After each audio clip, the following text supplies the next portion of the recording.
Et ça tourne. C'est parfait. Bon. C'est parfait. Ok. Alors. Tac, tac, tac. Je suis venu avec mes petits papiers, hein, évidemment. Ça va Yann? Bah, très bien. T'es en pleine forme? Pleine forme. Ok, Il neige super. aujourd'hui, donc on est content. Magnifique, allez, ça va être parti dans 3, 2, 1. Quand j'aurai la bonne feuille devant moi, évidemment. Aujourd'hui, dans Signature, service compris, on reçoit un personnage célèbre et fameux qui a une histoire de dingue, une grande histoire familiale et surtout une histoire qui aurait pu vraiment mal tourner.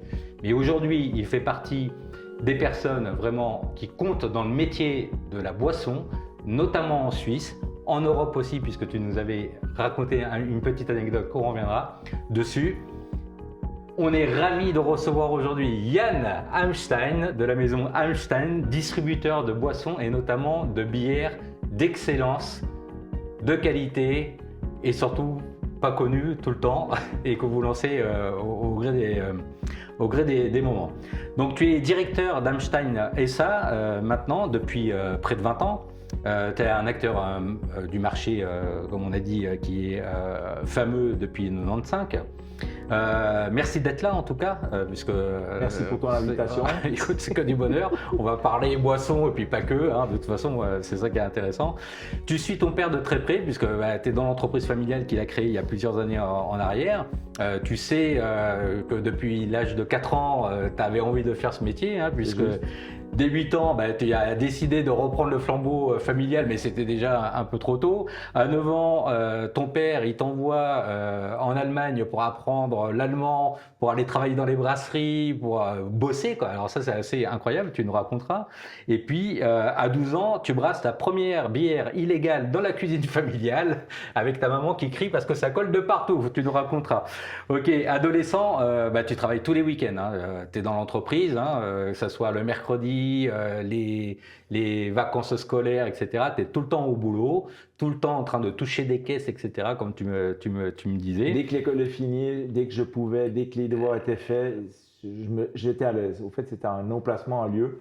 J'adorais être entouré de ces caisses, de ces entrepôts. Je m'amusais, mais je travaillais indirectement. J'emmagasinais beaucoup d'informations. C'est comme un ordinateur. C'était un apprentissage. C'était tes Lego. Voilà, c'était mes Lego. C'était mes Lego, mais j'adorais. C'était le seul moment que j'avais pour rencontrer mon papa aussi. Ah oui. Voilà, puisqu'il travaillait le matin, il était très tôt au travail. Le soir, quand j'allais au lit, il n'était toujours pas rentré.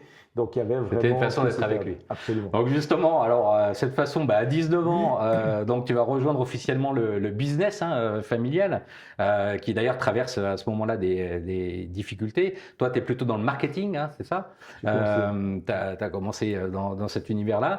Donc ton père, il dit, ok, marketing très bien, mais d'abord faut vendre pour avoir du chiffre. Donc tu vas partir en Suisse alémanique, doubler le chiffre d'affaires, et puis tu reviendras quand ça sera réussi. Donc à 26 ans, tu reviens, mais pas spécialement pour ces raisons de réussite, mais en tout cas, tu as une autre belle réussite, c'est que tu es chef des ventes. Donc ça va te permettre là de reprendre vraiment le flambeau. Puis à 19 ans, tu deviens surtout le plus jeune président roman des distributeurs de boissons. 29 ans. Donc, 29 ans. Donc ça, c'est quand même incroyable en Suisse. À 30 ans, tu es membre du comité suisse. Et puis à 32 ans, tu es directeur général d'Hamstein SA. Voilà, donc on a fait comme une petite présentation un peu longue, mais il y a des choses à dire et encore on a shorté. Hein. Donc aujourd'hui, tu dis haut et fort quand même que ce qui t'anime, c'est vraiment de représenter les artisans, les produits d'excellence, afin de vraiment transporter l'âme de tous ces produits auprès des clients en fait. Puis tout ça avec le sourire. Absolument. Mon petit mantra. C'est très simple, hein. Si on est dans la vente, on doit avoir le sourire. Et on n'est pas dans un produit d'obligation, puisque la bière, c'est du plaisir, c'est de la passion. Il y a 100 ans en arrière, c'était peut-être une obligation alimentaire d'avoir un liquide qui était buvable, qui était consommable, puisque le corps humain a besoin de liquide. Aujourd'hui, c'est purement du plaisir. C'est purement du plaisir, ouais. Ok, donc écoute, on va justement commencer avec une grande question. Qu'est-ce que c'est ton quotidien aujourd'hui chez Hamstein? Qu'est-ce que c'est mon quotidien? Il est vachement varié et diversifié, si Ouais. je peux me permettre. Non, alors c'est très. Alors je vais dire une journée un petit peu type. Classique. C'est Type. que le matin, généralement, je vais arriver à l'entreprise. Enfin, on va commencer, je me lève, allez, 5h, 5h30. Ensuite, je fais déjà une vingtaine de mails directement, le temps que je me brosse les dents, le temps que je fasse tout ce qu'il y a à faire, se préparer. Et puis ensuite, je vais à l'entreprise sur le coup, généralement des 6h, 6h30. Et là, je vais serrer les mains, très souvent des préparateurs, des chauffeurs, puisque nous avons des équipes qui commencent à 5h du matin Oui. pour préparer la marchandise et qui finissent à 22h. Donc pour moi, c'est une manière d'être en contact avec eux, de voir ce qui bouge aussi dans l'entreprise, parce que quand on a pris une certaine ampleur, on perd le contact des commandes clients, donc on ne voit plus tout passer dans nos mains. Donc pour moi, de se faire ce rituel, d'aller dire bonjour aux préparateurs quand déjà commencé leur journée, je vois les commandes, je vois les choses peut-être qu'eux ne verraient pas, qu'on peut améliorer, qu'on peut optimiser, qu'on doit corriger parce qu'il y a des erreurs, ou tout simplement des choses qui me semblent bizarres sur des commandes. Tu constates avec dire, l'instinct un peu, mais visuellement. Pourquoi est-ce qu'un carton d'emballage perdu alors que ce produit existe en verre consigné, puis on voit il a pris que des verres consignés ce client. Puis là j'ai dit vous pouvez me faire un contrôle, puis très souvent c'est l'instinct, il y a une erreur, soit de la part du client, soit de la saisie, soit du préparateur. Et puis là, on va rattraper des choses qui sont d'une évidence pour nous. Ça, c'est 30 ans d'expérience, ça c'est sûr. Du coup, tu améliores ton process? On améliore les process au passage. Alors aujourd'hui, c'est vrai que je suis moins impliqué dans l'actif, puisque j'ai quand même des responsables à tous les étages. Mais j'ai commencé l'entreprise, on était 17 collaborateurs. Aujourd'hui, on est passé 100 collaborateurs. Donc oui, il y a beaucoup de choses qui ont changé. Aujourd'hui, j'ai un chef de service, j'ai une responsable RH marketing, j'ai un responsable de tout ce qui est logistique, intendance. Donc eux vont être mes ponts. Mais par contre, pour moi, c'est important de garder toujours le contact direct avec mes équipes. Et puis, je vais peut-être éviter aujourd'hui de faire des remarques directes, mais je vais faire mes remarques au supérieur pour que ça repasse la hiérarchie, pour qu'elle ait toute sa façon. C'est logique, mais tout le monde ne le fait pas. Non, mais c'est dur, parce que moi, je n'ai pas appris à déléguer. Mon père a commencé de rien du tout, donc il est vraiment parti de zéro. Et c'était quelque chose de très difficile, parce que moi, rapidement, j'ai compris que pour continuer une croissance d'entreprise, je devais apprendre à déléguer. Parce que mon père, c'est un petit peu plus délicat, on dira. C'est un autre management. Aujourd'hui, justement, avec tout ce recul dans l'entreprise et puis ta vie d'entrepreneur, tu trouves que c'est encore compliqué d'apprendre à déléguer, ou tu continues à apprendre à déléguer, ou aujourd'hui tu délègues sans contrôle? Alors, j'ai le cul en deux chaises, on dira. J'ai le cul en deux chaises. Pourquoi? Parce que quand on est quelqu'un qui est très dynamique, il y a des choses, on voit, c'est tout de suite, c'est maintenant, c'est là, on veut une action là. Et c'est dur, donc c'est de décider là on doit faire la remarque immédiatement, parce que on peut perdre de l'argent rapidement ou on peut gagner du temps très rapidement. Puis c'est maintenant immédiatement qu'il faut faire la leçon, corriger ou adapter. Et puis d'autres choses où il faut juger qui seront peut-être moins prioritaires. Et puis c'est plutôt dire au chef, mais écoute, moi j'ai vu ton équipe, elle travaille comme ça. Si tu changeais ça, tu ne penses pas que ça irait mieux? Et après les laisser faire. Donc c'est-à-dire qu'on va leur donner des impulses et puis c'est eux qui vont devoir gérer, amener des solutions, ou peut-être des fois contredire ce que je vais leur proposer pour dire non, mais vous n'avez pas vu ça. Et puis après, ça sera à nous de juger et puis dire non, attendez, ça c'est pas juste. Ou alors à lui de prouver qu'il a raison. Et puis c'est ça, au fait, quand on est manager, on aime être challengé. C'est que ça, c'est l'erreur souvent, c'est qu'on dit oui, ça c'est le chef, on va l'applaudir. Non, c'est pas ça. Ça, c'est un faux chef, je suis désolé. Un chef, il est proche de ses équipes, mais il aime aussi les gens qui vont lui marcher sur les pieds, qui vont lui tenir tête, à juste valeur, pour bien expliquer, sûr, et puis qui vont dire non, je ne suis pas d'accord avec vous. Et moi, j'aime ça. J'ai besoin de personnes qui vont me contredire, avec le respect, bien sûr, et puis l'idée de faire développer toujours. Mais c'est une manière de nous rendre toujours alertes, et puis dire ok, il a raison. Puis on doit accepter. Moi, il y a beaucoup de choses, c'était compliqué, où mon papa me disait souvent, on a toujours fait comme ça. Mais de l'autre côté, il me disait toujours, quand un employé te dira, on a toujours fait comme ça, c'est qu'il est devenu un mauvais collaborateur. Donc, il faut s'en séparer, parce qu'il est plus prêt à changer, il est plus prêt à évoluer.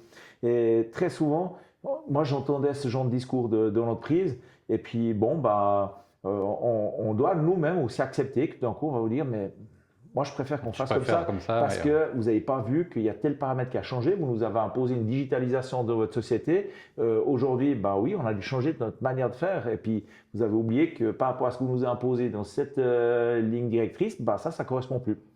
Donc, on doit le changer.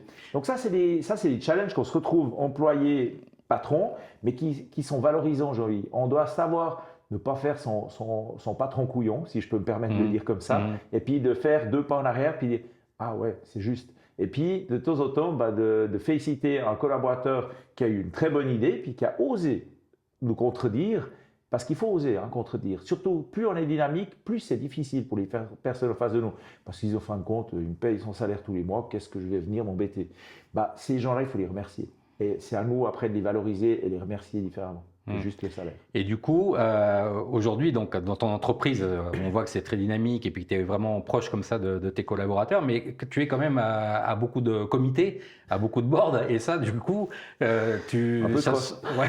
c'est représenté comment dans tes journées, justement? Alors, c'est vrai qu'aujourd'hui, les différents comités dont je fais partie, il faut compter, c'est à peu près entre 4 et 5 semaines par année. Ça me prend de mon temps. Okay. Malheureusement pour moi, mon père m'a fait un principe de vie à l'époque. Il m'a dit les Suisses allemands viennent vendre en Romandie, mais nous, les Romands, on ne sait pas monter à Zurich. Donc, en voulant dire, nous, on doit aussi aller vendre chez eux. Il faut y aller, il faut sortir de chez soi parce qu'on critique les Suisses allemands, mais au fait, on ne va pas chez eux. On les critique, mais on reste chez nous. Puis on accepte qu'ils viennent chez nous. Donc, c'est une bonne guerre, il faut y aller. Et mon souci, c'est que 3 comités sont en Suisse allemande à Zurich.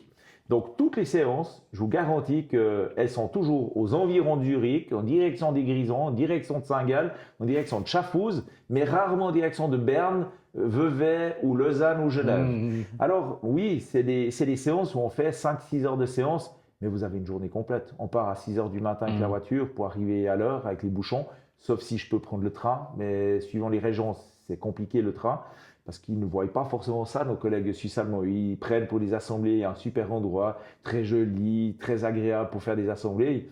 Mais le côté pratique, quand on a 3 heures ou voire 3 heures et demie de route ou de train, ça, ils ne le prennent pas forcément en compte.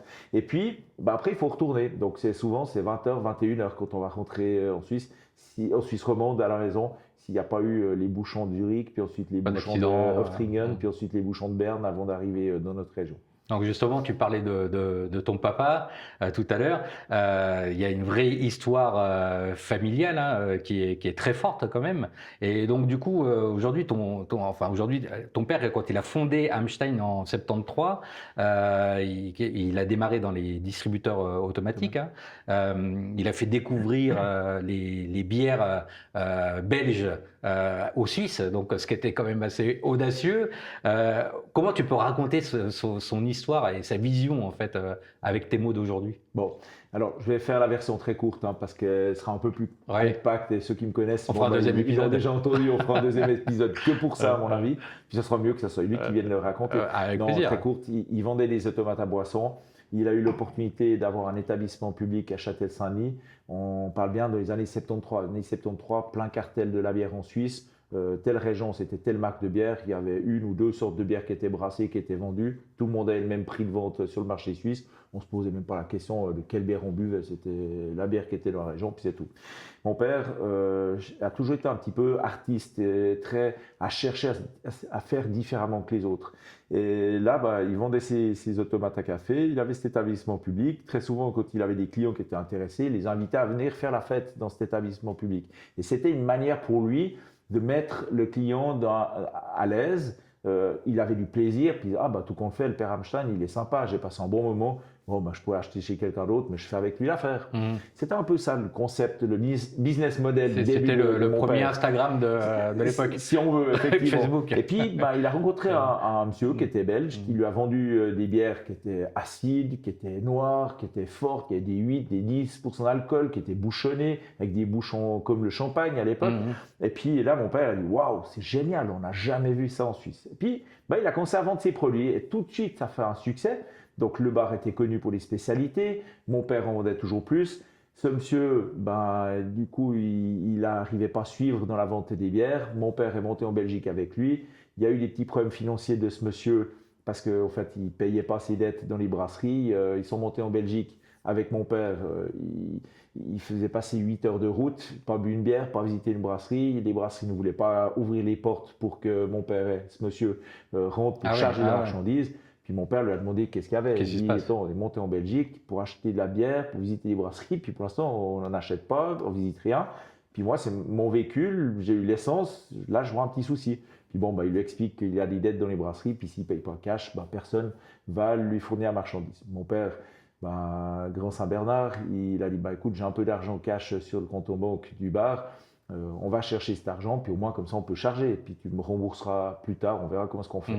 Puis ce monsieur lui a dit c'est génial, c'est super, j'ai de l'argent en Suisse, mais voilà, je ne pouvais pas le sortir, on s'arrangera, c'est top.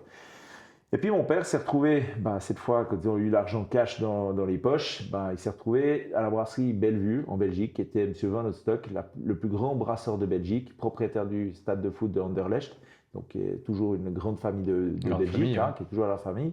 Et puis, ce qui s'est passé, c'est que ce monsieur, il est arrivé au portail, et puis il a demandé au Belge qui accompagnait mon père, c'est qui c'est monsieur, puis il dit, monsieur Hamstein, il vend vos bières dans son bar, super client de vos produits. Puis il regarde mon père, puis il dit, est-ce que vous avez de l'argent, vous? Puis mon père, il fait signe que oui, il a de l'argent avec. Il dit, ok, alors vous pouvez me suivre, vous restez dehors. Puis mon père s'est retrouvé dans le bureau du plus grand brasseur de Belgique à discuter bière, alors mon père, ni belge, il ne connaît rien à la bière. C'était juste un bon commerçant qui cherchait des innovations, des choses originales. Voilà. Ils ont acheté de la bière et M. Van Oosthoek, à la fin, qu'ils ont bien discuté, puis que mon père lui a acheté de la bière, il lui a recommandé qu'est-ce qu'il faut acheter. Il a dit, écoutez, si je peux vous donner un conseil, la personne qui est venue avec vous est peu fréquentable. Et n'importe où vous irez en Belgique, il y a de l'argent. Ça ne marchera pas. Donc ça ne marchera pas. Donc faites attention à vous. Donc mon père, quand ils sont rentrés avec la marchandise en Suisse, il a commencé à réfléchir à tous ces conseils qu'il a reçus, puis il a dit, mince, l'argent que j'ai utilisé, qui était sur compte en banque, il est dans des bouteilles, il est dans le stock. On arrive à la fin du mois, il va falloir payer les salaires. Et je crois de plus en plus que l'autre n'a pas d'argent. Donc, c'est pas vrai. Ils sont arrivés en Suisse, effectivement, il n'y avait pas d'argent. Et puis mon père lui a dit, écoute, moi je continue à vendre les produits, puis on fera le décompte à la fin. Ce qui s'est passé, c'est que le monsieur a disparu de la circulation. Mon père ne l'a plus jamais revu. Donc, voilà. Volatilisé. Fin de l'histoire. Et mon père s'est retrouvé, à la fin du mois, il n'a pas pu payer les salaires du bar, donc des employés qui travaillaient pour lui au bar.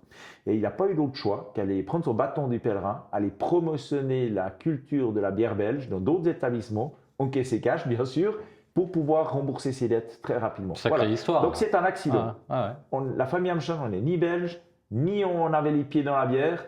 Mais voilà, aujourd'hui, c'est une success story qui est extraordinaire, puisque mon père fait partie des 3 premiers pionniers en Europe qui ont développé la culture de la bière de spécialité.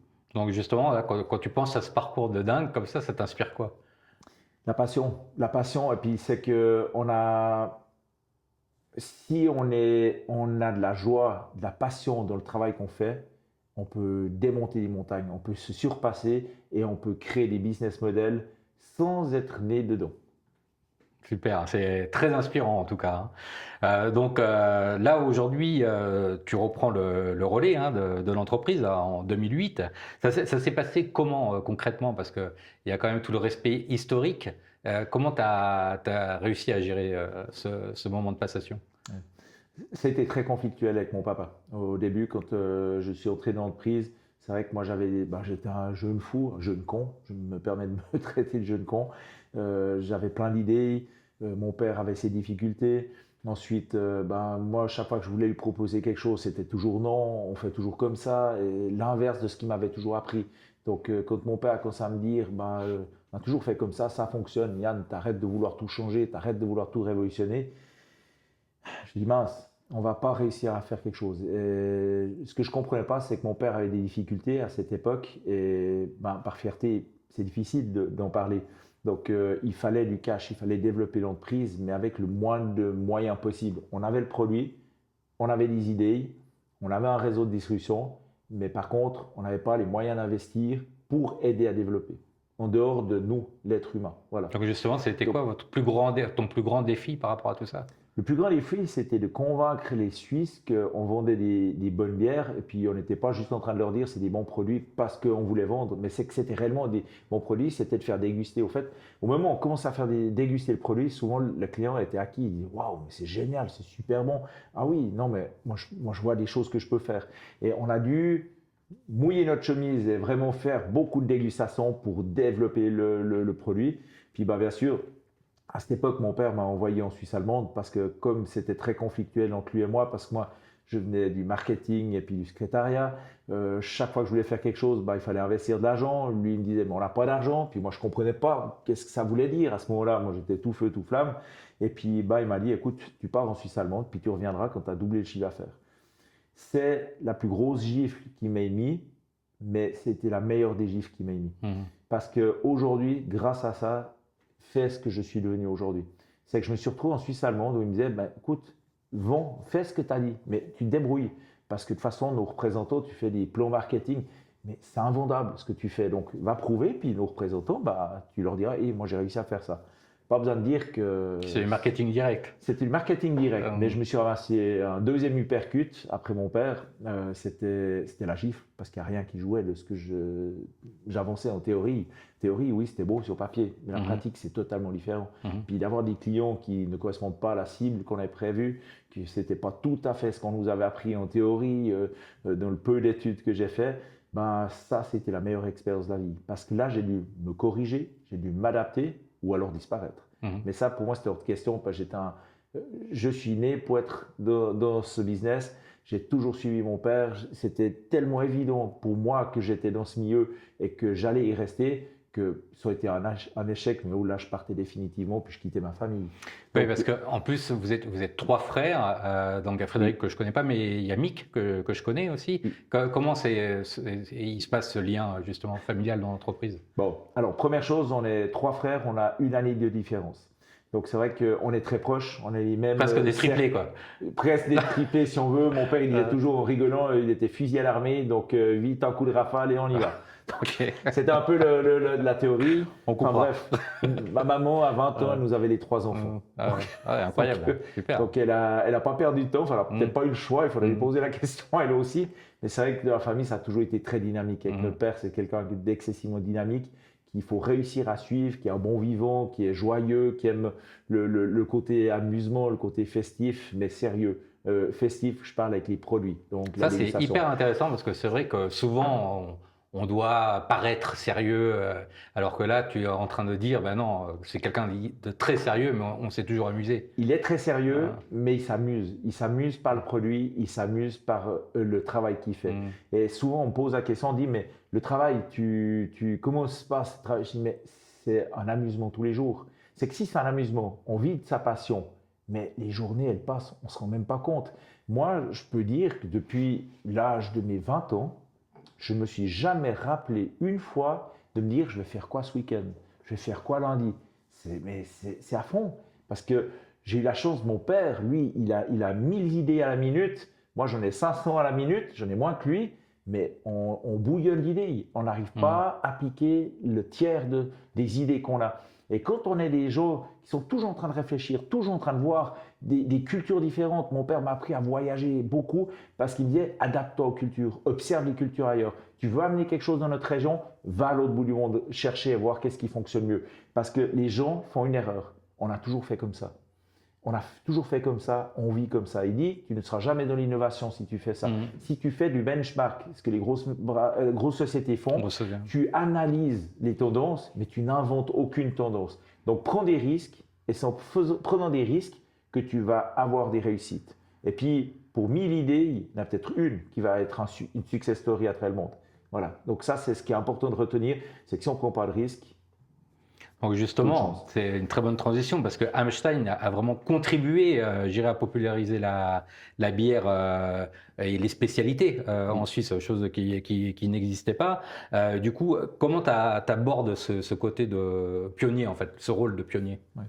Alors, ce rôle de pionnier, il a un atout parce que les gens nous connaissent, parce que c'est nous qui avons, je dirais, popularisé la diversité culturelle de la bière, qui ont montré aux gens qu'il existait autre chose que juste une vulgaire bière blonde, mais qu'il y avait tout un monde autour de la culture de la bière qu'on ignorait, du haut standing, du populaire, des bières brunes, des bières de fermentation, basse, spontanée, acide, etc. Et de l'autre côté, on est très vite copié quand les gens commencent à nous observer. La force dans l'entrepreneurial, c'est d'avoir toujours une longueur d'avance. Donc, c'est d'innover, d'amener toujours des nouvelles choses, des nouveaux produits. Mais au bout d'un moment, les nouveaux produits, on a fait le tour. Donc, c'est des autres manières de les présenter. C'est des autres manières, des autres endroits, des autres axes de vente. c'est d'être présent sur tous les canaux de la distribution. Pas uniquement se contenter à la gastronomie par laquelle nous on a commencé, mon père a commencé par la vente de bière à la gastronomie, mais c'était développé dans le retail, donc les grandes surfaces, les magasins spécialisés, les bottle shops.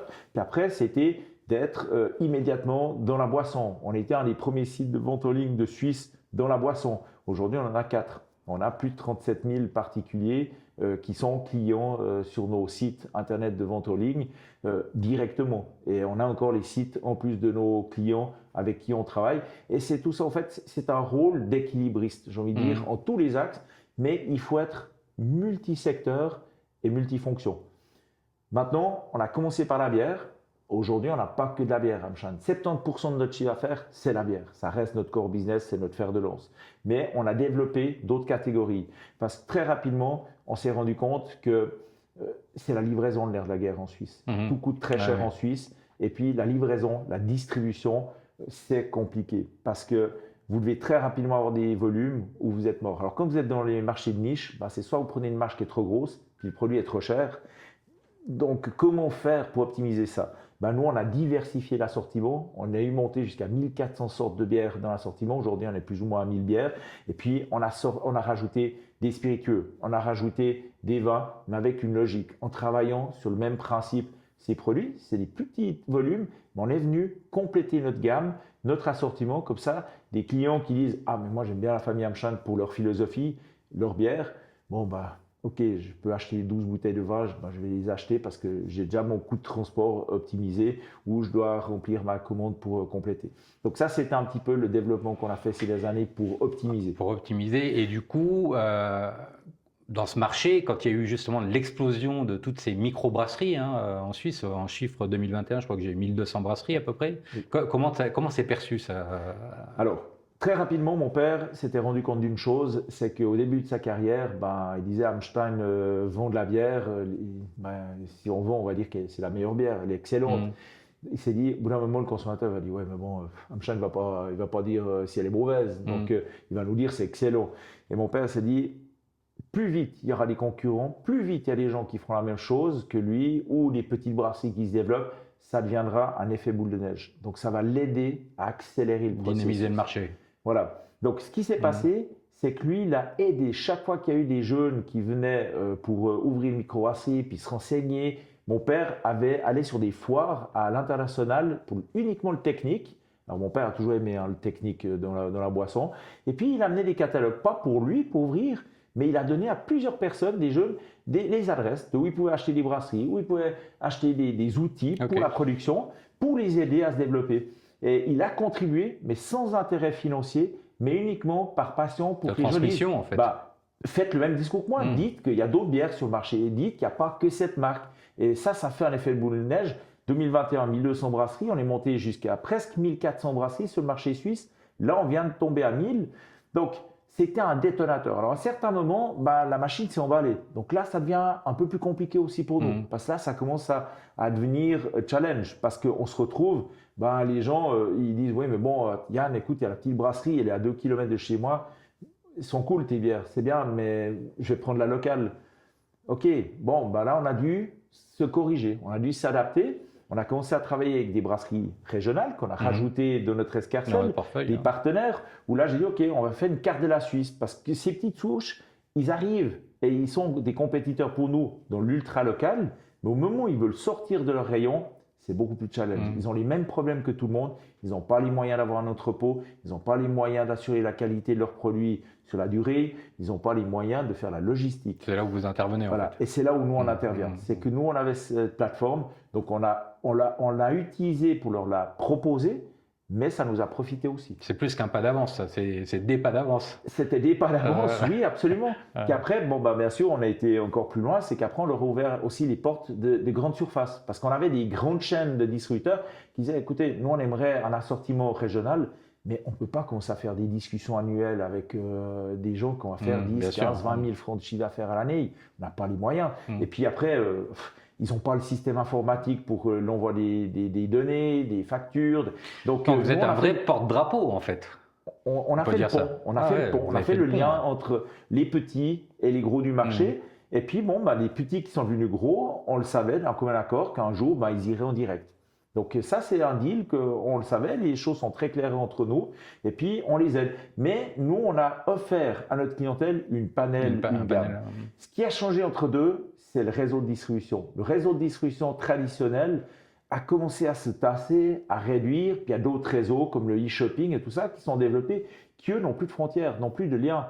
Alors, on est dans l'alcool, donc oui, il y a une frontière, parce que dès que c'est un produit alcoolisé ou tabac, ça passe difficilement les frontières. C'est fragile aussi, c'est lourd, donc c'est resté actif uniquement en Suisse. Ça, c'est une chose qui est importante de le dire. Par contre, nous, on était déjà en position dans ces structures, puis comme on avait élargi notre assortiment, on était un partenaire pour une multitude de e-shops en Suisse, qui sont aujourd'hui parmi les plus gros de Suisse, parce qu'ils avaient un partenaire, une discussion, mais 108 ans de brasserie. Donc ils avaient tout, ils disaient ouais, bon, ben, qu'est-ce qu'on va s'embêter pour gagner quelques centimes. Là, Amstein, il garantit les rotations des produits. Si c'est mauvais, c'est son problème. Donc là, nous, on a mis un service client qui, on s'est rendu indispensable. Ça veut dire qu'on a proposé sur le marché, vous avez proposé en fait all inclusive. All inclusive. Et donc justement, ce marché, bon, on sait aussi qu'il a beaucoup changé au niveau des consommations, parce que les générations ont changé, les habitudes de consommation ont changé. Il y a eu la pandémie. Comment tu as vu, comment tu as adapté ce marché justement? Puisque tu parles de la pandémie, je pense que c'était un choc pour une multitude d'entrepreneurs. Déjà, première chose, on n'a pas été égaux pendant cette crise. Parce que les États ont fait des aides urgentes qui ont fonctionné, qu'on ne va pas venir, parce que ce n'est pas le sujet de la discussion d'aujourd'hui, mais qui ont aidé de manière très rapide une multitude d'entrepreneurs qui étaient sur le marché. Par contre, il y a une chose qu'on n'est pas égaux, c'est que tous les métiers de bouche, tous les acteurs de produits alimentaires à denrées périssables, comme nous on est dans la bière, ou les fruits et légumes, les cafetiers-restaurateurs qui avaient des denrées périssables, il n'y a pas tout qui est des congélateurs, ça on oublie d'en parler. Eux, ils ont été aidés pour une partie, mais la perte alimentaire, souvent la perte de la matière première, qui est quand même une des grosses charges, c'est tombé, c'était à la poubelle. Quelqu'un qui est dans le bois ou la métallurgie, il a fermé son entreprise, il a eu les aides pour passer un cap, mais il n'a pas perdu en valeur marchandise. Il a juste éteint ses machines, c'est tout. Donc, on a dû réagir très rapidement. Puis la pandémie, moi, il y a une chose que j'ai appris de mon père quand les années de crise, où là, je suis entré dans l'entreprise, enfin juste après, c'est que j'ai appris une chose, c'est qu'il faut être très réactif. On n'a pas quelques jours pour réfléchir, c'est tout de suite. Et ça, c'est ce qui fait la différence d'un manager aujourd'hui, c'est que des fois, il faut laisser poser, puis mûrir la chose, puis on dira, elle va s'adapter, se corriger, on verra plus clair. Mais quand il y a une crise, là, il n'y a pas de temps de réflexion. Tu fais quoi maintenant? Parce que demain matin, tu as perdu. Et là, nous, on a eu des actions qui ont été très dynamiques. C'est qu'on a commencé par perdre 70% de notre chiffre d'affaires du jour au lendemain. En plus, j'étais dans les comités en Suisse allemande de Swiss Drink où on devait discuter avec l'État parce qu'on nous interdisait la distribution de boissons. Puis on disait, mais pourquoi est-ce que des grandes surfaces, des grosses structures peuvent, et puis nous, on ne peut pas? C'est pas possible, on est dans le même secteur. Et puis c'était des idées qui étaient géniales. C'est que tout simplement, on livrait des EMS, on livrait des hôpitaux, nous, les fournisseurs de boissons. Donc j'ai dit, mais c'est impossible de fermer. Comment est-ce qu'on fait? Puis l'État n'a pas voulu commencer à s'embêter. Il a dit, OK, débrouillez-vous, allez-y. Puis on a fait en respectant les règles qu'on nous a imposées, mais on a pu survivre. Et grâce à cette possibilité, nous, on s'est retrouvé avec des énormes stocks qui étaient pour la gastronomie, que des particuliers ne voulaient pas. Mais la gastronomie était totalement fermée, elle ne pouvait pas travailler. Donc on s'est retrouvé avec des stocks qui sont gigantesques. Et tout de suite, j'ai dit à mes équipes, c'est le cash qui nous permettra de relancer la machine. Donc, on perd tout ce qu'on veut, mais il faut faire des rabais 50%, 80%. Là, on ne parle même plus de la marge. C'est qu'est-ce qui fait vendre pour faire rentrer du stock, pour rentrer le cash, le poser sur un compte, et le jour où l'économie elle repart, on a du cash pour recréer nos stocks. Voilà. Donc là, on ne parle pas de rentabilité. Et ça, c'était un réflexe pour moi qui était clair. C'était très dur, bien sûr, ça ne s'est pas passé en claquant des doigts parce qu'on a dû commencer à vendre des produits qui étaient en emballage consigné, des gens qui ont l'habitude de boire des jus de fruits ou des soft drinks gazeux d'1,5 litre qu'on achète en PET. Maintenant qu'on lui dit, mais t'achètes des bouteilles de 33 centilitres et puis tu payes la moitié du prix de l'autre. Mais après, il me disait, ouais, mais attends, on a 12,20 de consigne, c'est quoi cette histoire? Tu m'as dit que c'était meilleur marché. Oui, parce que les 12,20, je les rendrai après quand tu reviens avec la caisse. Puis il disait, ouais, mais bon, si tu fais faillite, c'est qui me les rend? Et donc il y a eu tout ça, c'était très dur, c'était très très dur, la frustration, les gens qui avaient des questions qui étaient justifiées par rapport à leur marque, mais qui font qu'on s'est battu. On s'est battu, on a développé notre e-shopping, on a développé notre takeaway, parce qu'on faisait des drive-in, on a créé un drive-in, et puis les gens, ils passaient commander sur Internet, puis ils arrivaient, on posait dans leur coffre. Alors je rigole toujours, parce que c'est vraiment comme dans les films, qui jouent un petit peu la fenêtre, et puis pour pas se faire affecter par le Covid, par les gens qui sont de l'extérieur, et puis il dit oui, je m'appelle Bolomé, et puis oui, alors ouvrez-moi le coffre, puis on mettait dans le coffre la commande qu'ils avaient payée en ligne, donc il n'y avait pas de contact, puis ils partaient, merci, au revoir. Parce qu'il y a des gens, ils avaient peur du Covid parce qu'on ne savait pas ce qui se passait, mais ils avaient besoin du contact. Puis certains, ils arrivaient et disaient Fils Niquet, que j'ai toujours au téléphone, elle est là. Ah oui, oui, ben c'est moi au fond. Donc c'était génial parce qu'il y a une autre dynamique qui s'est créée dans la boîte. Et c'est là que je me suis rendu compte du soutien des collaborateurs. Ils se sont dit on a besoin d'un leader, on a besoin d'un coach, on fait confiance à Yann, à Fanny Hamstein, ils ont des idées, ils ont plein Covid où on nous oblige de rester à la maison, on y va. Et j'ai eu de la chance, c'est que le 90% de mes collaborateurs m'ont suivi, ils ne savaient pas ce qui suivait. Alors même moi, je ne suis pas sûr que je savais exactement où je voulais aller, j'avais qu'un seul objectif, c'était vendre, puis après on verra bien ce qui se passe. Vous avez vraiment fait l'unité quoi en fait. Ça fait une unité et c'est là que je me suis rendu compte qu'on n'était pas tous égaux, parce qu'il y a des gens qui habitaient dans des studios à Troyes, d'autres qui étaient dans des maisons à la campagne, donc eux c'était facile le Covid, tranquille, je peux me promener avec mon chien, aller en forêt, etc. Mais les personnes qui étaient en ville, dans des petits appartements, eux ils avaient besoin de sortir. Et c'était souvent des gens comme ça qui me disaient mais Yann, ma collègue elle n'a pas envie de travailler, moi j'ai besoin de sortir, on est 3 dans une pièce. Je dois sortir, c'est mon vase d'expansion. Laissez-la à la maison, vous la payez et rachetez, moi je veux venir travailler à sa place. Puis moi je disais non, on fait un circuit, on fait un tournus, parce que je veux que tout le monde garde un relationnel, un contact. Et puis ça, les gens ont très bien compris après coup, la raison. Et ça, on a une chance extraordinaire, c'est que beaucoup de clients nous l'ont rendu parce qu'avant le Covid, on était 70 collaborateurs, quand on a vraiment touché les 2 genoux par terre. Sorti Covid, on a dépassé les 100 collaborateurs. Parce que tous les promotions, tout le dynamisme qu'on a fait, beaucoup de gens ont parlé de nous, on dit ils sont fous chez Hamstein, mais ils venaient voir, ils se renseignaient, ils disaient mais ils sont tarés les promotions qu'ils font. Puis ça a créé une aura et puis on a pu discuter, on a pu entrer en contact avec eux et puis ils nous l'ont rendu après coup. Autant chez les cafetiers restaurateurs, autant dans la clientèle. C'est hyper inspirant en fait, parce que c'est vrai que c'était une période qui était compliquée pour tout le monde. C'était compliqué pour tout le monde, mais en tant que manager, et aujourd'hui j'applique encore ça, c'est que des fois on n'a pas 2 heures pour réfléchir. C'est maintenant. C'est quoi ton ressenti? Justement, tu parles d'adaptabilité, très compliqué à dire. Comment tu vois les tendances fortes et les tendances faibles justement qui vont arriver? Bon, la majorité des gens, ils vont faire des benchmarks et des analyses de marché. Mon père disait toujours, tu vas sur le terrain, tu vas te promener, puis tu auras fait ton analyse de marché. Et ça s'applique toujours comme ça chez Hamstein. C'est qu'on oublie aujourd'hui, à l'ère de l'informatique, de l'IA, oui, on peut avoir des programmes qui vont nous analyser plein de choses, mais en fin de compte, il faut sentir son marché. Il faut connaître sa passion dans laquelle on travaille. Si on est intéressé et on veut toujours améliorer, on veut toujours développer la branche dans laquelle on est, nos facteurs, on les a développés soi-même. On n'a pas besoin de nous. C'est le terrain qui parle. C'est le terrain qui parle. Et puis, à force de côtoyer les gens, et pas côtoyer que le même cercle, ça c'est l'autre erreur. C'est que beaucoup de gens, au fur et à mesure qu'ils grandissent leur société, on se pose dans le fauteuil, tranquille, c'est toujours les mêmes copains, les mêmes copines, les mêmes cercles d'amis et tout ça. C'est fini, on est mort. Là, on vient à sbim quand on est comme ça. On a réussi quelque chose pour se faire sa gloriole. C'est ça. Exactement. Je suis désolé de le dire, c'est cru et dur. Tout à fait en phase. Mais sa gloriole. Tout à fait en phase. Rien ne vaut une bonne crise pour relancer un business, une économie. Et c'est en temps de crise qu'on développe les meilleures idées. Et justement, comment tu fais? Est-ce que tu as un tips pour dire comment tu repères un produit qui a un fort potentiel? Alors, je ne vais pas repérer. C'est que je fais beaucoup de voyages à travers le monde. Je fais partie de plusieurs compétitions dans la bière en tant que juge de la bière. Le dernier que j'ai fait, c'est le Bruxelles Beer Challenge. Et là, c'est des événements où je vais juger les bières, mais que j'ai aucune idée lesquelles bières. Je dois attendre les résultats pour savoir. Puis même encore après, je ne sais pas quelle bière correspondait à quel numéro. Je peux dire, ah oui, tiens, dans la catégorie que j'ai jugée, les 3 là qui ont gagné une médaille, ah bah ouais, on avait noté, donc oui, mais les autres, je n'ai aucune idée.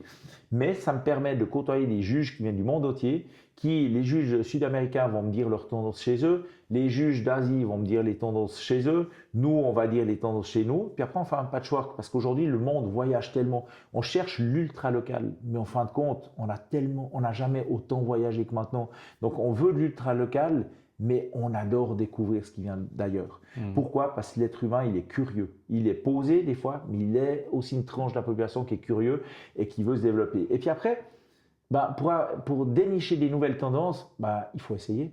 Puis après, on verra bien ce qui ressort. Puis si on est passionné soi-même, puis on dit « Ah mais purée, là j'étais au Brésil, j'ai découvert les Catarina Sour il y a 3 ans en arrière. C'est un style de bière qui est très proche de telle catégorie qu'on a en Europe, mais c'est nettement mieux fait, c'est plus frais. Et puis après, le cœur, la passion, puis les gens, ils vont dire, t'as déniché quoi de ton concours? Ça, j'ai discuté, j'ai goûté, effectivement, c'est génial.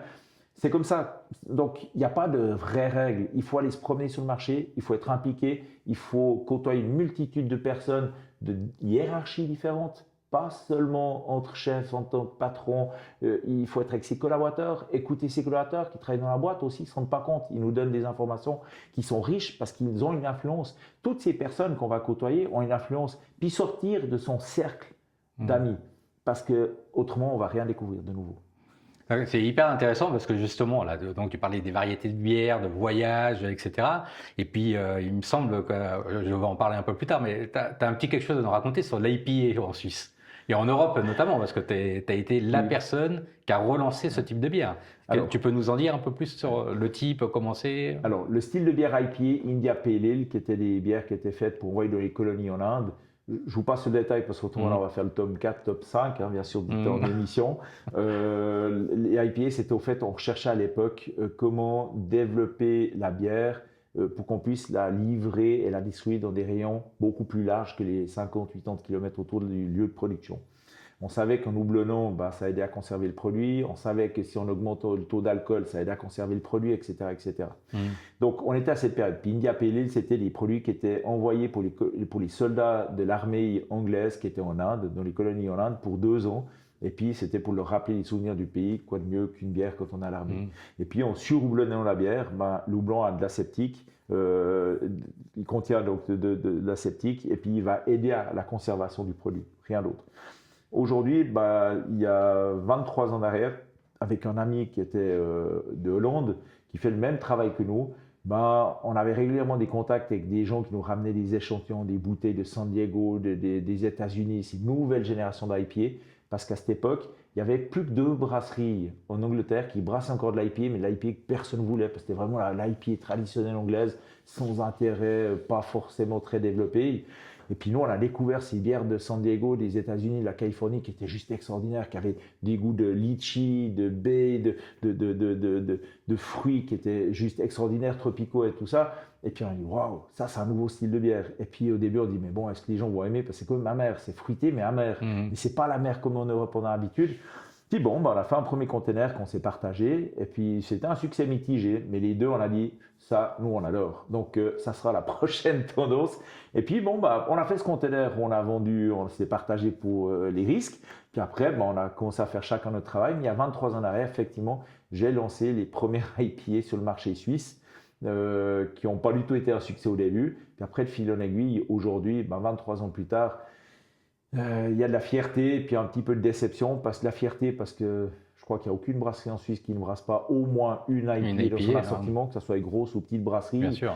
On considère même que si une brasserie ne brasse pas de l'IPA, elle a loupé quelque chose dans sa carrière.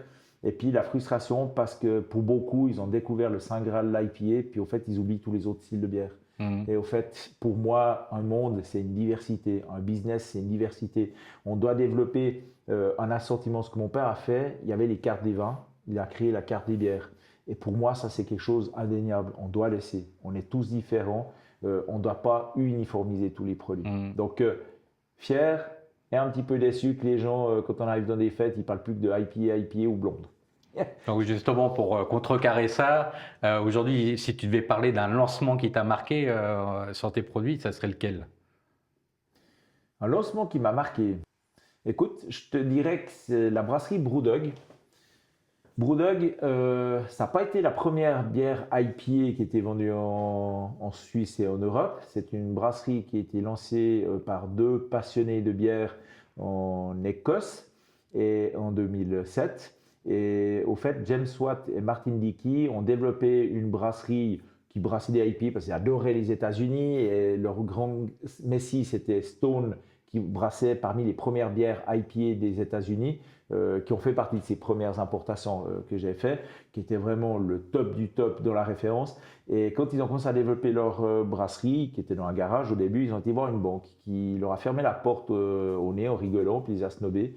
Et ils ont décidé, par la vexation, de lancer cette brasserie de manière importante. Et ils ont lancé la première brasserie en crowdfunding. Aujourd'hui, c'est plus de 180 000 sociétaires à travers le monde qui font partie de cette brasserie. Et BrewDog, j'ai été le premier à l'export qu'il a contacté James pour introduire les produits dans l'assortiment Hamstein. Mais on a été au fait que le troisième a commencé historiquement et on fait partie des plus anciens toujours actifs de cette brasserie qui est aujourd'hui l'IPA la plus vendue en Suisse.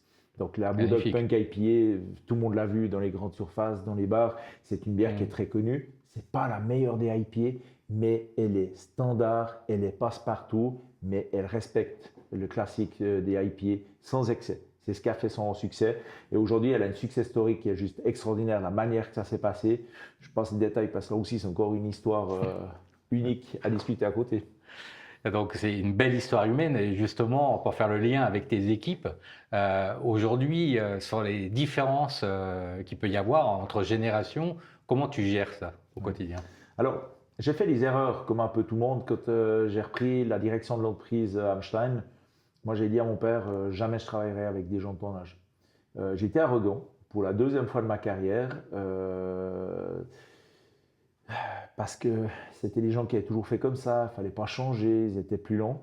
J'ai changé beaucoup de postes à l'époque où chaque fois qu'on devait rajouter un poste, j'ai pas licencié du monde, mais disons que je faisais rien pour tenir quelqu'un qui a un certain âge à l'époque. Et puis souvent je mettais des très jeunes à côté. Et je me suis rendu compte très rapidement, après moins de 3 ans où j'avais massivement rajeuni le team, qu'au fait des jeunes, ben, il y avait les absences du lundi, les absences du vendredi, il y avait... Enfin voilà, tout ce qui se passe quand on est plus jeune, puis on est peut-être moins impliqué. Et puis peut-être ils faisaient des travaux plus rapidement, mais ils se trompaient plus souvent aussi, parce qu'ils avaient moins d'expérience. Et puis certains étaient aussi arrogants comme moi à l'époque. Ils n'acceptaient pas forcément les remarques des anciens. Et puis bon, je me suis rendu compte qu'on avait besoin d'un mix, parce que des jeunes qui sont prêts à apprendre et puis qui écoutent les anciens, eux vont aller plus vite, mais il faut juste leur demander de rester au ralenti, le temps d'apprendre de l'ancien, puis quand ils ont appris de l'ancien, là, ils peuvent aller plus vite. Ouais, accélérer. Et puis là, c'est une situation win-win quand on a les deux. Et j'ai M. Biver, donc, qui était le patron du blog, qui m'a beaucoup donné quelques conseils quand j'étais jeune. Et une bonne partie, ce que j'ai eu beaucoup de respect pour lui, c'est que c'était un des premiers à réengager des personnes retraitées, mais qui voulaient travailler, et des femmes qui avaient accouché et puis qui ne trouvaient plus de travail parce qu'ils avaient arrêté leur carrière pour éduquer les enfants. Et lui, il s'était spécialisé là-dedans. Il avait même créé des garderies chez Hublot pour que les mamans, parce qu'après il a dit bon, maintenant on va pas prendre celles qui ont arrêté leur carrière puis qui veulent la recommencer, mais vraiment des jeunes mamans qui, comme ça, elles peuvent aller voir toutes les 2 heures, 1 heure et demie à la garderie leurs enfants dans la société, etc., etc. Et j'ai trouvé très intelligent sa manière de faire. C'est que lui, il a dit, il y a des gens qui sont à la retraite, mais ils ont envie de travailler parce que c'est des passionnés, parce qu'ils s'ennuient, différentes raisons. Oui. Mais on lui met souvent, vous êtes trop vieux, on arrête. Ce qu'on oublie, c'est qu'ils vont peut-être plus lents, mais on peut compter sur eux, parce que c'est volontaire qu'ils veulent le faire. Donc si c'est volontaire, c'est qu'ils sont motivés. Et je pense que la motivation, quel que soit l'âge, c'est ce qui drive le plus l'employé, le collaborateur, l'être humain qu'on est. C'est qu'avec la motivation, on peut dépasser. Tout à fait en phase avec toi. D'ailleurs, justement, qu'est-ce qui reste immuable dans tes relations humaines pour toi, quelque chose Le contact, c'est que la bière, la boisson, on est un produit de joie, de moments partagés généralement, surtout dans les boissons alcoolisées. Si c'est un produit qui n'est pas partagé, c'est qu'on a un petit problème personnel. Donc c'est vraiment la joie de vivre, c'est de partager un moment, c'est de rigoler, d'échanger des idées en partageant une bonne assiette, en partageant une bonne bière. Le relationnel entre l'être humain, ça c'est très important. tant pour le travail que pour la sphère privée. Et je pense que mon domaine, on est un pilier indéniable du relationnel et on aide à mettre les gens en connexion. C'est social, quoi. On socialise les gens. Maintenant, aujourd'hui, à l'ère de la digitalisation, ben oui, on est un petit peu compliqué parce que je dis toujours, le pire ennemi, mon premier argument marketing, c'est le portable parce qu'il nous aide à développer la connaissance, le contact et véhiculer une image très rapidement. Mais mon plus grand ennemi aujourd'hui, c'est le portable. Pourquoi? Parce que quand on fait l'apéro, si on a le portable dans une main et puis on a la bière dans l'autre, on a une chance sur deux de la verser sur l'écran du portable si on veut pianoter en même temps. Donc on doit lâcher un des deux. Puis si on est en train de pianoter, on oublie de faire l'apéro et on oublie de partager avec la personne qui est en face de nous. C'est clair, les temps changent, comme on dit. Les temps changent, mais je suis convaincu qu'on va y revenir. C'est vrai. Il y a une tendance là, il y a une tendance déjà. Moi, j'ai des gens qui sont marketing chez Hamstein, qui sont des jeunes, et ça me choque, mais je rigole un petit peu, qui ne veulent pas avoir des réseaux sociaux. Puis je dis, mais vous êtes au marketing chez Hamstein, chez nous, vous ne voulez pas les réseaux sociaux? Ils ne veulent pas. Ils créent des comptes uniquement pour leur job. Alors, ils savent les maîtriser, tout, nickel, mais ils ne veulent pas. Et c'est là où je me dis, waouh, pas tout est perdu. Mais on a 10-15 ans qui est perdu, ouais. On a une génération quand même. Ouais. C'est ça, c'est sûr, c'est sûr. Donc pour toi, aujourd'hui, tu as toute cette grande expérience qui est vraiment complète entre la transmission familiale, la partie avec tes comités, les boards, le fait des voyages, tu as plus de centaines d'employés. Comment tu te retrouves justement quand tu es dans un moment de décision où tu te dis, là je suis en pleine solitude décisionnelle en réalité, mais comment tu te retrouves et comment tu arrives à ne pas te perdre ou partir sur un cap en fait qui serait pas le bon? Bon, alors écoute, je pense que là tu touches à un des sujets tabous du management, c'est la solitude de l'entrepreneur, du manager. Elle est lourde. Elle est très compliquée, mais malheureusement, si on est devenu manager, on doit l'accepter et on doit savoir la gérer. Alors, c'est pas facile parce qu'il n'y a pas de règles, il n'y a pas d'école pour ça. Certains ils vont se dépenser dans le sport, certains vont se dépenser en se posant sur le canapé, au bord du lac, en regardant la nature. Chacun a des manières différentes. Moi, je ne suis pas de bon conseil de ce côté-là, je le dis clairement, parce que moi, j'ai su faire qu'une seule chose. C'est la passion, c'est mon métier, c'est développer la culture de la bière, c'est de rencontrer des gens. Et moi, au fait, j'échange beaucoup d'énergie avec les personnes qui sont en face de moi, juste en partageant un verre ou dans une assemblée, d'apprendre sur eux, de leur voyage, de leur culture. Quand on est dans le management, on ne peut pas tout parler vers l'extérieur parce qu'il y a des choses confidentielles qui concernent notre boîte. Et le pire, c'est que quand on commence à dire à quelqu'un, ouais, tu sais, moi, ma boîte, ça va pas, j'ai des vrais problèmes, il va falloir que je licencie, il va falloir. Les gens, en théorie, sont toujours avec nous, mais au fait, souvent, et les gens qui peuvent être proches de nous, c'est les premiers qui vont parler sur l'extérieur et qui vont nous faire plus de mal par ricochet sans se rendre compte. C'est même pas qu'ils l'ont fait volontairement, mais l'être humain est curieux. Puis, tu sais, j'ai rencontré Yann, tu sais que ça va mal chez lui, il a licencié 4 personnes, mais 4 devient 40. Et c'est dur. Et mon père me disait toujours, tu sais Yann, être entrepreneur, il n'y a personne qui te dira merci. Et moi, je m'étais fâché, j'avais 24, 26 ans par là. Et j'ai dit à mon père, ça t'arrive jamais de dire merci, bravo, félicitations. Et puis, je m'étais engueulé avec lui, mais de manière assez costaud, parce que là, j'étais au bout du rouleau pour plusieurs choses. Et il m'avait enfermé dans son bureau, on était restés les deux. C'était bien engueulé, on est bien chauffé. Puis à la fin, il m'a dit, tu sais Yann, que tout va bien. Tu auras plein de monde qui sont en train de boire des bières avec toi. Et ils vont tous te féliciter, te lécher les bottes parce qu'ils auront une bière gratuite ou ils connaissent Yann Hamstein. Par contre, le jour où ça ira pas, tu verras que ces mêmes personnes, une main, il y a trop de doigts pour les compter. Et puis, ces mêmes personnes, ils vont même pas t'appeler pour savoir si ça va. Ils vont même pas venir pour dire, écoute, je peux t'inviter à boire un verre, je crois qu'il faut que tu discutes. Rien. Ils vont juste disparaître de ta vie. Et puis quand ça ira mieux, peut-être qu'ils reviendront. Par contre, si tu as une période qui est longue, tu verras que c'est encore eux qui vont te cracher sur la place publique et puis tu seras le pestiféré, tu seras la honte et tout ça.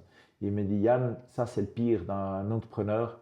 Quand tu as des succès, partage avec tes équipes parce que tes équipes t'ont soutenu. Par contre, quand ça va mal, partage-le pas, garde-le pour toi. et faites Et le donc, possible. du coup, justement, aujourd'hui, excuse-moi, mais on est en 2025, tout va vite, il y a beaucoup de pression dans les entreprises, hein, on l'a évoqué, même si le message, il est beau dans l'entrepreneuriat, etc. Mais donc, du coup, quelqu'un qui est seul à la décision, comment il fait pour pas exploser? Alors, il y a des solutions. Est-ce qu'il se fait accompagner? Est-ce que tu le conseillerais d'ailleurs, ça? Alors moi, je vais faire un conseil de ce qui a été mon plus bel exemple de ma vie. J'ai eu la chance de faire partie du club du CDJE, du club des jeunes entrepreneurs. Mhm. On était 25, 30 amis. On s'était mis ensemble, tous patrons de sociétés, grandes ou petites, ça c'était pas important. On se rencontrait 4 fois par année. Et on avait fait une charte de confidentialité, c'est moi qui l'avais exigé, cette charte de confidentialité qui permet entre nous de parler des problèmes, qu'on a un problème avec le fisc, qu'on a un problème avec la police, on a un problème avec le prud'homme, on a un problème managérial de finances, etc. Et on pouvait, si on le souhaitait, quand on faisait ces 4 séances, entrer en discussion devant tout le monde puis dire voilà mon problème. J'avoue que pour une fois dans ma carrière, je suis incapable de prendre une décision. Vous feriez quoi? Et puis là, on en parlait. Et les premières années, c'était compliqué du club parce que personne n'osait se dévoiler comme ça, parce que ça, c'est une mise à nu. Il faut vraiment avoir confiance aux 25 mecs qui sont devant. Hein. Et puis là, dans la charte, c'était clairement marqué. Si un jour quelque chose sortait du cercle, même un soupçon, un bruit, ça partait d'eux, la personne était sortie. Si 2 membres exigeaient que la personne sorte, elle était sortie. Et ça, je pense, c'est quelque chose qui est très important. Il faut se créer des petits cercles comme ça, soit d'entrepreneur à entrepreneur, soit ça peut être des gens de la famille, mais c'est compliqué. La famille, je pense qu'en dehors de ce cercle d'amis qui étaient ces entrepreneurs, ça serait mes parents qui m'ont peut-être aidé à décompresser. Ça n'a pas été ma famille proche, mon épouse de l'époque, c'est pas elle ou autre, parce qu'on amène des problèmes en privé. Oui, et puis ils sont pas dans le rôle. Des petites choses, mais c'est compliqué. Donc je pense que mon père et ma mère m'ont beaucoup aidé, mais très souvent je m'énervais parce qu'ils ne répondaient pas forcément à ce que j'attendais. Mais au fait, ça faisait mal. Peut-être qu'ils avaient raison en fin de compte. Mais c'est dur à accepter. Et on l'accepte plus facile si c'est quelqu'un qui n'est pas de la famille, qui n'est pas impliqué dans l'entreprise. Ça, oui, parce qu'on dit waouh, il m'a répondu ça, mais en fait, il ne connaît pas la boîte. Pourquoi il a répondu ça? En fait, il n'a pas eu de malformation puisqu'il ne connaît pas notre branche. Il connaît le management, mais pas notre branche. Donc, il va le lire sans sentiment. Moi, j'aurais fait ça par rapport à ce que tu viens de me dire. Mais c'est pas simple. C'est pas simple. Donc Yann, merci pour cette confidence. On arrive sur la fin de ce podcast. J'espère que tu n'es pas trop en retard. Ça va. Donc aujourd'hui, s'il y avait un jeune, il reste 2 questions. S'il y avait un jeune qui devait se lancer, qu'est-ce que tu lui donnerais comme conseil pour se lancer dans le milieu de la boisson, évidemment? Dans le milieu de la boisson, pas dans le milieu... Ou allez, le milieu entrepreneurial en général. Je préfère dans le milieu entrepreneurial. C'est plus vaste, puis ça s'adapte à tout le monde.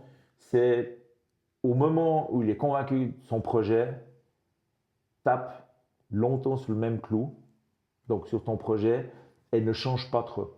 Parce que souvent, au bout d'un moment, on commence à douter. Puis au moment où on commence à douter si c'est jouable ou pas, c'est sans le savoir, c'est à ce moment-là que tout se joue. C'est que peut-être il fallait taper 2 fois plus, 2 coups supplémentaires sur le clou pour arriver au succès. Mais là, on commence à douter de soi-même. Et très souvent, quand on lance un nouveau projet ou quelque chose de nouveau, ou on veut lancer une boîte, on commence à douter parce qu'on dit ça prend pas, c'est hors mon plan, c'est aïe aïe aïe, je vais contre le mur, là mes finances, ça commence à disparaître. Et on fait stop et on vire. Et là, on perd tout le principe pour lequel on s'est battu. Et à ce moment-là, c'est dangereux. Là, c'est une sortie d'urgence. Et des fois, d'un accident, combien d'accidents ont fait des success stories? Et souvent, les plus grosses sociétés qu'on a aujourd'hui dans le monde, c'était un accident. C'était les gens, c'était pas du tout ça qui devait se passer, mais ils y ont cru, ils ont été jusqu'à la dette, ils ont impliqué. Et moi, je suis convaincu que, en tout cas dans mon domaine, si tu crois à quelque chose, crois-y durement et convainc la personne qui est en face de toi que tu as raison. Autour d'une bonne bière. Voilà. Ok. Et donc, si tu devais résumer en une seule phrase ton métier, je sais que ça va être compliqué, mais ou un mantra, comme tu veux. Écoute, moi je te dirais le partage et la joie de vivre. Ouais, c'est top.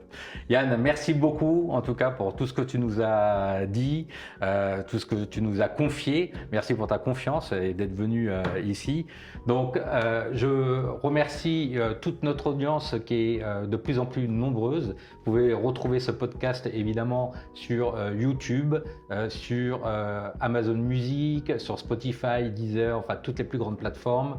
Vous nous retrouvez en vidéo et en podcast.